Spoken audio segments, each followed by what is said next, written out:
Madame, Monsieur, bonsoir et bienvenue dans le 20h de TFM. Dans l'actualité de ce jeudi, ouverture d'une information judiciaire contre l'ex-directeur de l'hôpital Magatlo. Le SAMES Louga s'érige en bouclier. La section lougatoise du syndicat autonome des médecins du Sénégal affirme sa solidarité indéfectible. Les syndicalistes déclarent qu'ils n'accepteront pas qu'un digne médecin soit jeté en pâture.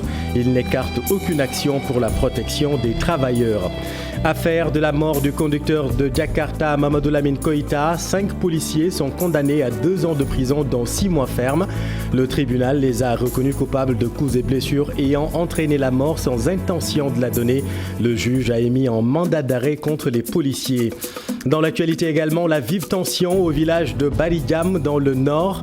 Une fillette de 7 ans a été mortellement fauchée par un chauffard hier. Depuis, les populations se révoltent. Le trafic a été longuement perturbé sur la route nationale numéro 2. On vous explique tout dans un instant. Les attachés en passation des marchés publics réclament leur insertion dans la fonction publique. Ils déplorent leur mise à l'écart. Attachés en passation des marchés publics, en quoi consiste ce métier pas commun? Quelle étude préalable? Nous ferons le point dans ce journal. Et puis dans notre rubrique hebdomadaire, les bonnes feuilles de la rédaction, coup de projecteur sur le livre Vie et enseignement de Cheikh Ibrahima Fall. Cheikh Ibrahima Fall, un exemple de persévérance et de dévotion au mouridisme, une œuvre de Mamadou Korsensar à dévorer.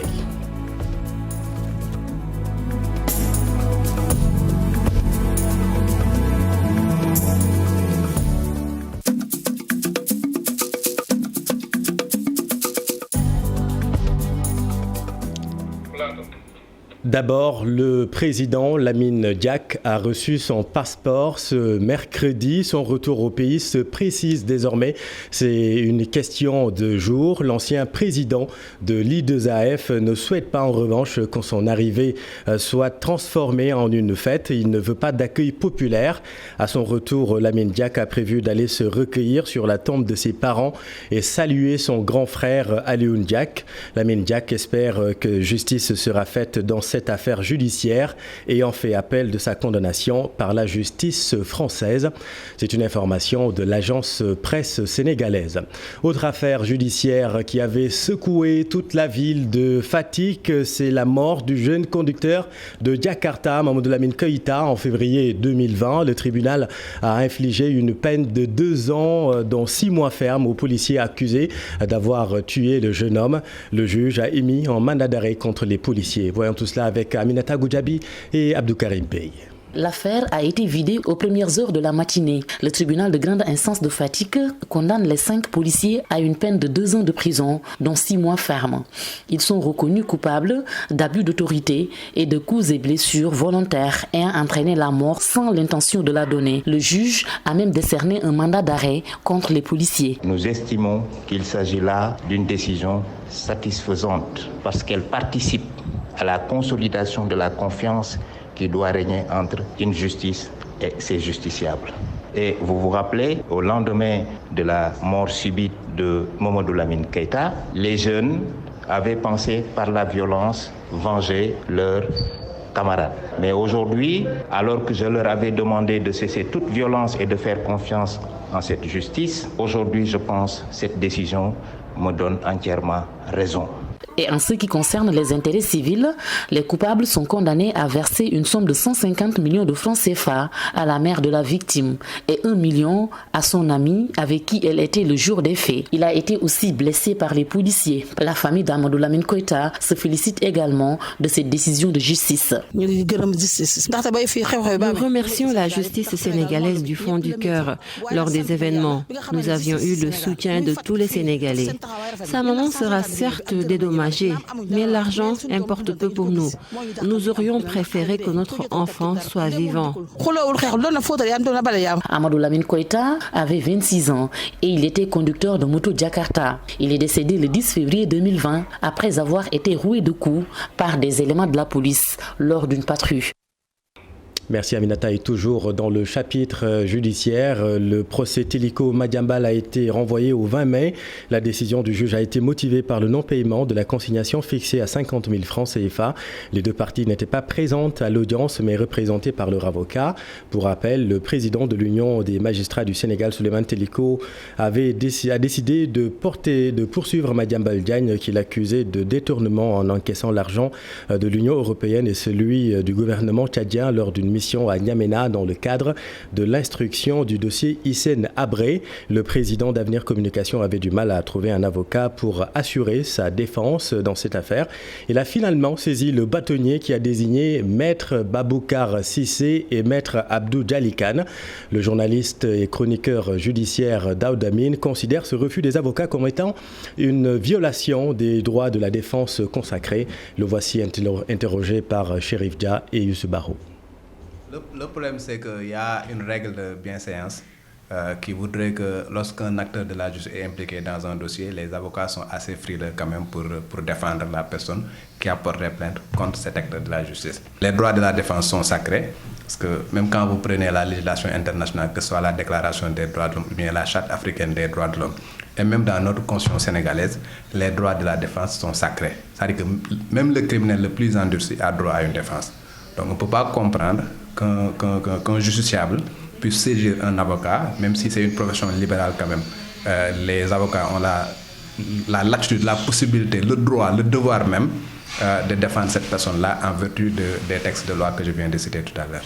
Lorsqu'un justiciable se rend compte que ses droits sont bafoués parce que tout simplement un avocat refuse de le défendre, ce justiciable-là peut bel et bien écrire au bâtonnier de l'ordre des avocats qui a l'obligation de faire respecter la loi en désignant tout simplement d'office 2 avocats qui seront chargés de défendre la personne incriminée. Et puis Abdelkader Johnson, finalement inhumé hier. La mort de l'élève sous-officier de police est bien naturelle. C'est ce qu'a confirmé la contre-expertise réalisée par le laboratoire d'anatomie et de cytologie pathologique de l'hôpital général Idrissa Pouye de Grand Yoff suite à une enquête de l'avocat de la famille. Elle corrobore avec la thèse avancée par la police qui, se basant sur les conclusions du médecin légiste, avait évoqué une mort naturelle à la suite d'une défaillance multiviscérale sur terrain de cardiopathie ischémique et d'hépatopathie chronique. Rassoul Johnson, le père du défunt, dit se conformer à la décision divine. L'autre grand titre de cette édition, ouverture d'une enquête, d'une information judiciaire contre l'ex-directeur de l'hôpital Magatte Lô de Linguère et 2 de ses collaborateurs. Le SAMES de Louga s'érige en bouclier pour défendre leurs collègues. Les syndicalistes n'écartent aucune action pour la protection des travailleurs. Tchernophal.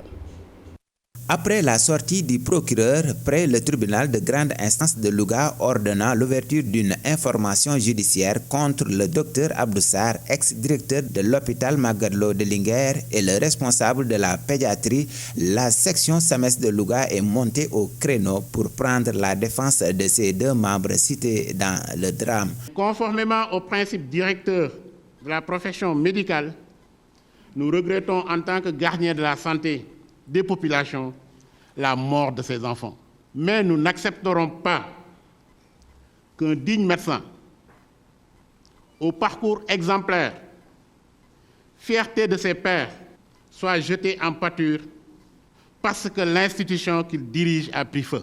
Selon ces blouses blanches, leurs collègues ne méritent pas de telles sanctions car ils ont travaillé durement ces dernières années pour que le taux de mortalité néonatale baisse dans cette localité où les enfants mouraient à grand nombre. C'est ainsi qu'une unité de néonatologie a vu le jour. On était en janvier 2018. C'est ainsi que malgré la modestie des moyens, la rigueur du climat, la vocation en bandoulière, des centaines et des centaines d'enfants ont été sauvés d'une mort certaine par cette table chauffante artisanale décriée aujourd'hui. Les membres de la section SAMES de Louga promettent de s'ériger en bouclier pour que leurs collègues ne soient pas l'agneau du sacrifice. Ces derniers, qui ont appelé les autres syndicats à se joindre à eux, n'écartent aucune forme de lutte pour se faire entendre. Merci beaucoup Tierno. À Dakar, les jeunes pharmaciens affiliés à la Codifarm réclament l'ouverture des dépôts pour les pharmaciens désireux de tenir une officine. En conférence de presse, ils exigent également la suppression de la commission d'études instaurée par le ministère de la Santé et de l'Action sociale. Ils étaient en conférence de presse ce matin. Fatima Touré et Amadouba.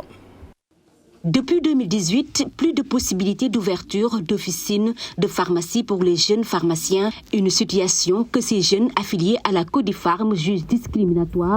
C'est cet état de fait qui nous a conduits, en tant que collectif pour la défense des intérêts de la profession pharmaceutique, en acronyme Codifarm, à exiger l'application du décret 2007-1457 du 3 décembre 2007 afin de faciliter l'accessibilité des médicaments aux populations. Devant cet état de fait, ces jeunes pharmaciens posent sur la table 4 exigences. Le collectif pour la défense des intérêts de la profession pharmaceutique Codifarm réclame, je dis bien l'ouverture sans délai des dépôts pour les pharmaciens désireux de tenir ces officines de pharmacie, la suppression de la commission d'études de dossiers mise en place par le ministre de la Santé de façon illégale. Il demande aussi au président de la République de ne pas signer le projet de décret discriminatoire qui va rendre les médicaments encore plus inaccessibles en durcissant les conditions d'ouverture. Le seul objectif de ce projet de décret est l'élimination des jeunes de la course vers l'installation. Ils sont plus de 500 jeunes regroupés au sein d'un collectif ayant les mêmes objectifs. Aujourd'hui, ces jeunes pharmaciens ne souhaitent qu'une chose, pouvoir exercer d'une manière décente leur profession, sans contrainte. Merci Fatima. L'actualité, c'est aussi l'amertume des jeunes des populations du village de Baridiam dans le nord. Une fillette de 7 ans a été mortellement fauchée par un chauffard hier pour manifester leur colère. Les habitants ont longtemps perturbé la circulation sur la route nationale numéro 2 hier. Aujourd'hui encore, ils ont remis le couvert toute la matinée. Les manifestants réclament des ralentisseurs de vitesse sur l'axe du village de Baridiam. Ousseynou Diop et Habib Sek. À Baridiam, village situé à une trentaine de kilomètres de la ville de Saint-Louis, les populations ont barré la route nationale numéro 2 pendant plusieurs tours d'horloge. Elles ont manifesté leur colère après la mort tragique d'une jeune fille âgée de 7 ans, fauchée mortellement par une voiture hier dans l'après-midi. Un chauffard, je le dis bien, c'est un chauffard. C'est pas un chauffeur, mais c'est un chauffard d'une voiture particulière de marque 307 qui a renversé mortellement une fille. Et c'est anormal. Nous vivons cette situation depuis des années. Pendant des années, nous vivons cette situation. La fillette, élève dans une école coranique du village, voulait regagner le domicile de ses parents. Cet accident tragique augmente le nombre de personnes décédées dans ce village à cause des chauffards de la RN2. Les populations veulent des ralentisseurs dans les plus brefs délais. Responsables aux autorités étatiques, que ça suffit. Nous réclamons des ralentisseurs au niveau du village de Baridiam. Parce que dans l'axe Niol-Tilen, qui fait presque 25 km, il n'y a pas de ralentisseur. Il y a des pertes de vie dans chaque année. Chaque année, il y a des pertes de vie. Et on va donner un ultimatum de 24 heures. D'ici samedi matin, Inch'Allah, s'il n'y a pas de ralentisseur, on va encore redémarrer les manifestations et on va se dévoiler. Les gendarmes étaient sur les lieux pour éviter tout débordement. Ils ont essayé à plusieurs reprises de dissuader les jeunes furieux. Pour calmer les manifestants et libérer la circulation, le gouverneur de la région de Saint-Louis a reçu en audience les habitants de Baridiam. Il a aussi promis de saisir les autorités compétentes pour régler ce problème. Nous espérons que la paix va vite revenir à Baridiam. Merci beaucoup. Dans l'actualité également, les attachés en passation des marchés publics demandent leur insertion dans la fonction publique. Le collectif a tenu un point de presse ce matin devant les locaux de l'ONFP, l'Office national de formation professionnelle. Et c'est l'occasion de s'intéresser à ce métier pas commun. Quelle étude pour devenir un attaché en passation des marchés publics? Élément de réponse d'Issa Pereira et Youssou Baro. Ils sont quelques dizaines ce matin à squatter les abords de l'ONFP pour un sitting. En réalité, ils sont 350 attachés en passation d'un marché à être formés et laissés à eux-mêmes, et cela depuis 2 ans. Attachés en passation des marchés publics et un professionnel de la commande publique. Nous avons suivi la formation au bout de 2 ans. Donc depuis 2017 jusqu'à 2019, Et depuis 2019, nous sommes en situation de chômage. Un métier nouveau qui provient d'une recommandation de l'UEMOA en matière de transparence en passation des marchés publics. Il faut un bac plus 3 et 2 ans de formation pour prétendre à ce titre. Les sociétés à participation publique majoritaire ont besoin des ressources humaines capables de gérer la commande publique. Les RAC en passation des marchés publics, c'est d'abord le fondement de la matière. Il faut être qualifié, disposer d'un titre de qualification d'abord, et par la pratique, on devient spécialiste en passation des marchés. 52 millions de francs CFA, c'est le montant financé par la Banque mondiale et l'UEMOA pour ses auditeurs. L'objectif à moyen terme était de baisser considérablement les problèmes liés aux passations de marché dans nos institutions. Ouais, dit ça. En revanche, l'ONFP n'est pas en charge du recrutement des attachés en passation des marchés publics. Selon le directeur général, l'office se limite seulement à la formation. Ces jeunes ont été reçus, comme je viens de le dire, et nous les avons écoutés. Et nous avons bien compris leur position. Ils ont été formés depuis 3 ans. Ils ont besoin d'être insérés. Mais vous savez tous qu'il n'y a aucune école de formation qui garantit à un apprenant que quand vous finissez votre formation, vous serez automatiquement inséré. Notre mission, c'est d'accompagner vers l'insertion, c'est de donner de la qualification. C'est la raison pour laquelle nous les avons orientés vers la direction de l'emploi. On les a reçus le 23 avril dans nos locaux, on les a orientés vers la direction de l'emploi, qui les a aussi reçus. Et on leur a clairement expliqué les procédures pour pouvoir être insérés et trouver du travail dans la fonction publique. En politique, le fichier électoral divise toujours les acteurs. La société civile et les non-alignés appellent à la correction des anomalies. Le comité de suivi qui sera mis en place devra se charger de mettre en œuvre les recommandations. Voyons tout cela avec Alassane Ba et Tierno Laurent Mendy. La société civile rappelle le principe qui a guidé l'audit du fichier électoral.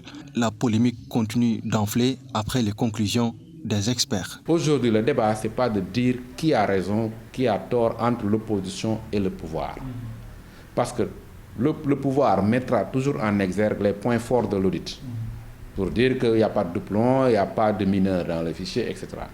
L'opposition également, et dans son rôle, elle mettra toujours en exergue les points faibles pour parler des points faibles.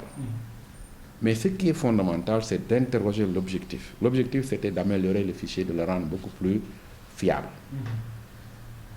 Et les recommandations nous permettent de le rendre beaucoup plus fiable.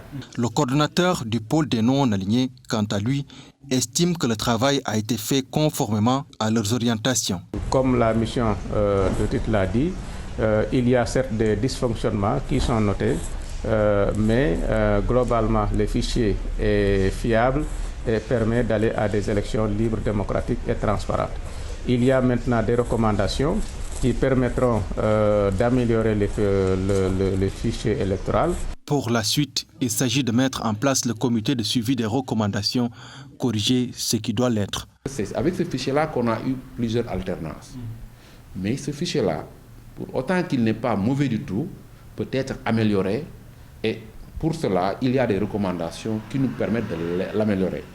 Ce qui est important donc, c'est de mettre en place rapidement, comme ça a toujours été le cas, le comité de suivi des recommandations de l'audit pour que toutes les griefs apportés au fichier soient rectifiés.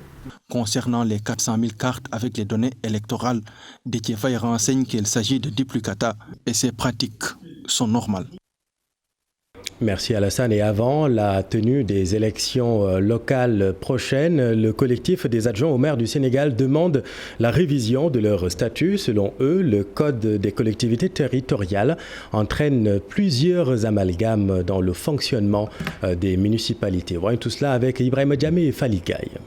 Voilà presque 5 ans, depuis 2016 donc, que les adjoints au maire du Sénégal se battent pour une révision de leur statut. En assemblée générale au conseil départemental de Kaolack, ils sont revenus à la charge pour encore taper du poing sur la table. Parce que l'adjoint au maire, depuis 1976, n'a pas vu son statut révisé. Il n'a pas de statut. Il n'a pas de fonction. Il n'a pas de rôle, il n'a pas de mission.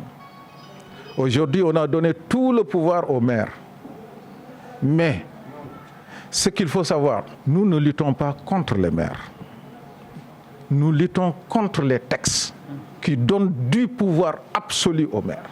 Ces adjoints au maire qui ne veulent ni plus ni moins que de rencontrer le président de la République en audience souhaitent une correction immédiate de cette situation qui, selon eux, entraîne parfois des malentendus et des dysfonctionnements dans les mairies. Si nous nous rassemblons aujourd'hui ici pour nous adresser au président de la République, c'est parce qu'il y a un dysfonctionnement, c'est parce qu'il y a quelque chose qui cloche quelque part.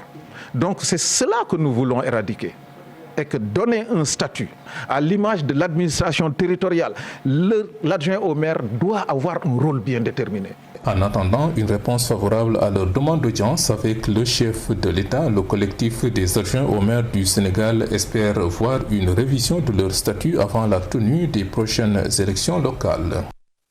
La gestion du marché Diola oppose la direction du marché aux poissons de Pikine à la municipalité de Dalifort. Le nouveau maire de Dalifort demande la cession du marché Diola implanté, vous le savez, au sein du marché aux poissons à sa commune.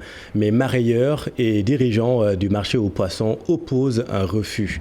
Voyons tout cela avec Nongoka et Asmali Diop. Les marailleurs du marché central aux poissons de Pikine prennent la défense de la direction générale. Ils soutiennent que la mairie de Dalifort n'a aucune raison pour réclamer la gestion du marché Diola, niché dans le périmètre du marché aux poissons. Et j'espère que ce marché, nulle personne ne peut l'écraser ou nulle personne ne peut le diviser en deux. Le marché appartient aux marailleurs. C'est nous qui les avons hébergés. C'est nous qui les avons hébergés. Donc, pour que le marché aille au Dalifort ou à Pikine, en tout cas, ça sera un débat. Ministre élevage la dépendre garage mu ngi transport la nek mais marché poisson mi ngi nek ministre de la pêche où est le problème.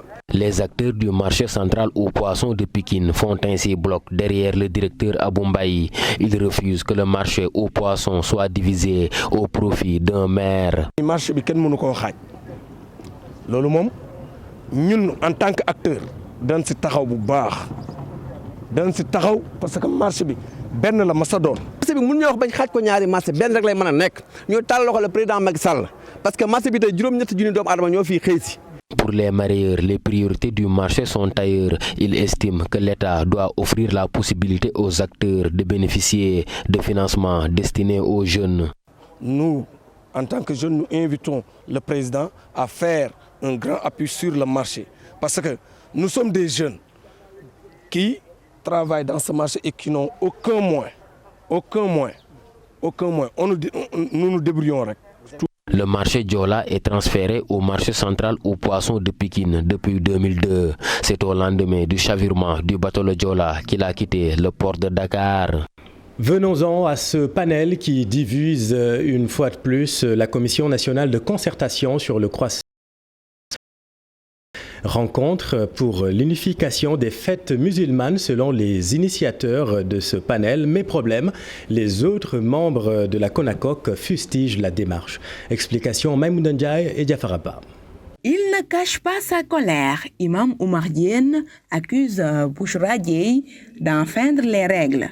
C'est à la suite d'un panel organisé pour échanger sur l'unification des fêtes musulmanes au Sénégal. Il fallait associer tout le monde, qu'on discute d'abord du sujet, qu'on voit qu'est-ce qu'il faut faire, qu'on soit représenté.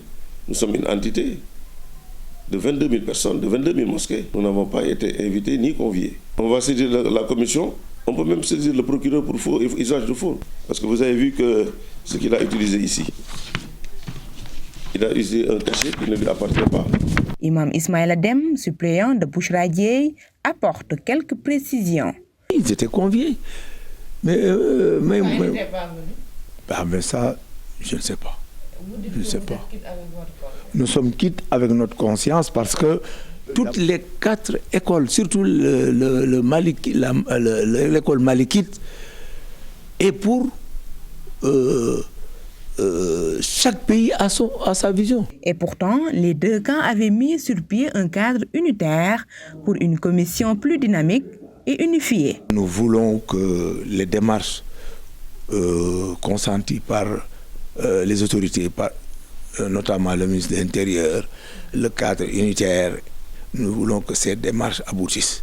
Nous ne sommes pas contre l'unité. Nous ne voulons pas la division, mais nous ne voulons pas être aussi étranglés comme ça, sans bouger. Il faut qu'on parle aux musulmans, il faut qu'on donne les théories, les différentes théories sur le croissant lunaire. Le ministre de l'Intérieur est saisi pour trouver une solution définitive et pour l'intérêt de tous les musulmans. Et justement, Maimouna, une réunion est envisagée ce week-end pour vider le différend. Un règlement intérieur sera soumis au coordonnateur à la suite de cette réunion. Règlement que chacune des tendances va respecter à la lettre afin que le comité de pilotage puisse continuer la mission qui lui a été assignée jusqu'au prochain congrès. Haro sur l'abattage des Caïsidra à Thiès, un collectif d'habitants a lancé l'alerte. L'arbre mythique est en voie de disparition. Le phénomène est perceptible à la rue sans soleil. Selon les agents des eaux et forêts, seuls les arbres vieillissants qui constituent un danger pour les populations doivent être abattus. Voyons tout cela avec Cheikh Anta Diop et Céla Tire. Le Caïsidra, cet arbre mythique et emblématique qui faisait la fierté des Thiessois, est en voie de disparition.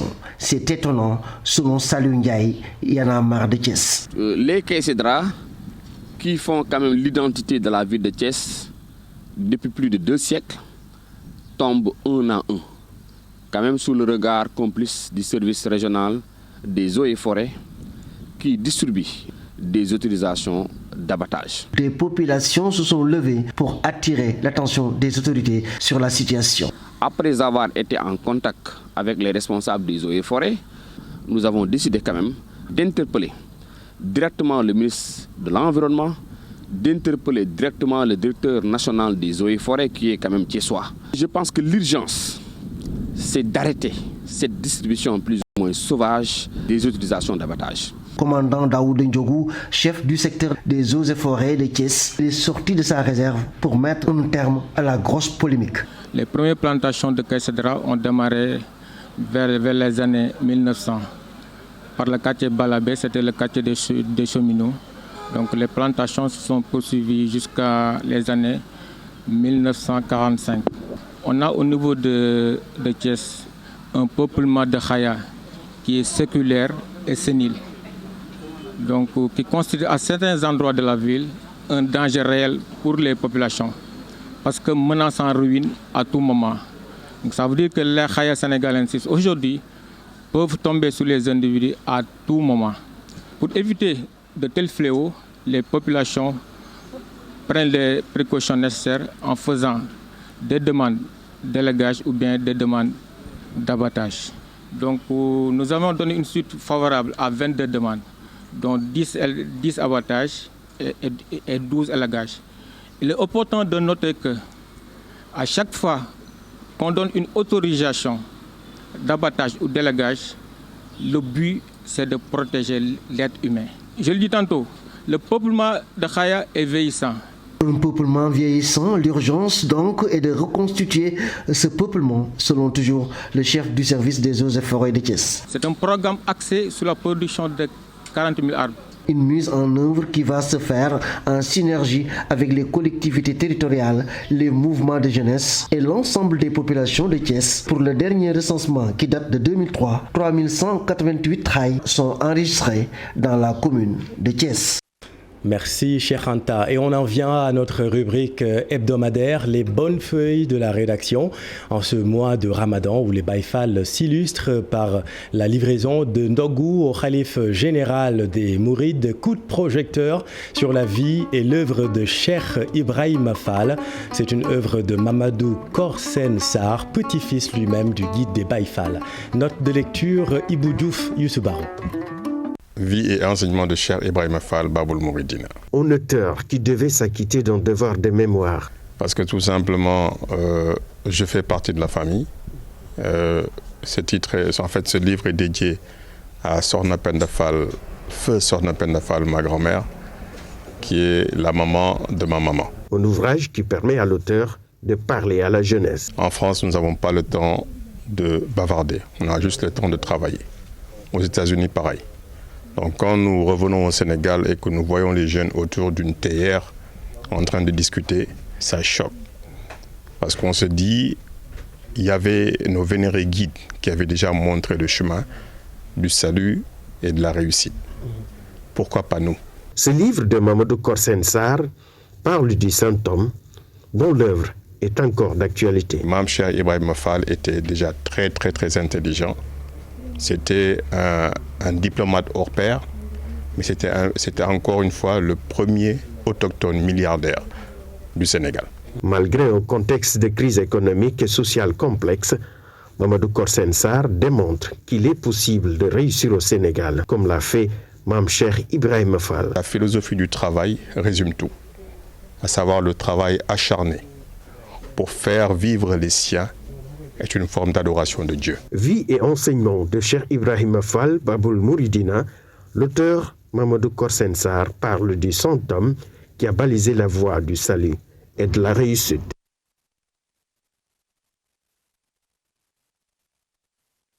sama téere bi maa ngi ko tuddee vie et enseignement de Mame Cheikh Ibrahima Fall Baboul Mouridina. xamante ne ndaw yi noonu la ñu war a taxawee. boo demee États-Unis nga dem.